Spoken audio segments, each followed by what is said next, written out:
Thank you, Mr. Zuckerman. Mr. Wilson?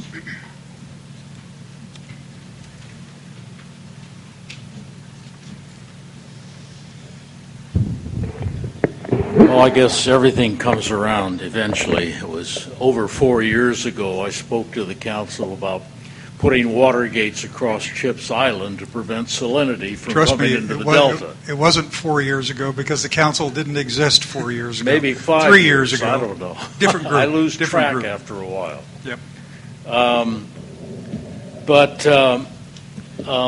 These water gates, do you understand that you have to raise the levees 5 feet all the way back to the Bay Area if you're going to put those water gates in across Chips Island?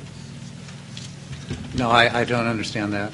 My talking with people is that the prism that would be created by closing these gates once every 10 years or so to avoid a catastrophe would not require that type of operation. In fact, the gates could even be operated on tidal cycles if there was a potential concern about downstream flooding. Well, this is what the Public Policy Institute of California said when they first published this idea about water gates across Chips Island 4 years ago, I think it was.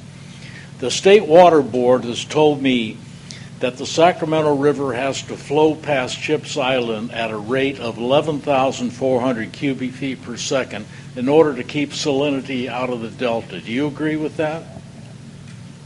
I'm not sure of that exact figure. I'm not sure exactly what you're referring to.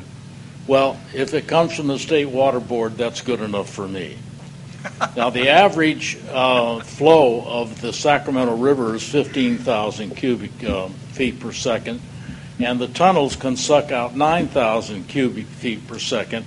It looks like we're going to have those water gates over Chips Island. However, Jerry Merrill, in a BDCP meeting last year, said that, we'll just release waters from the upstream reservoirs and aquifers to make up for the flow of the Sacramento River. Those upstream reservoirs and aquifers are the emergency water for Northern California. They're not the emergency water for Southern California. And that should stay up here. And that's a big point with people on this. And, Mr. Chairman, I think that there should be, if we're contemplating water barriers across Chips Island, there ought to be a fuller discussion on this. Thank you very much. Thank you, Mr. Wilson.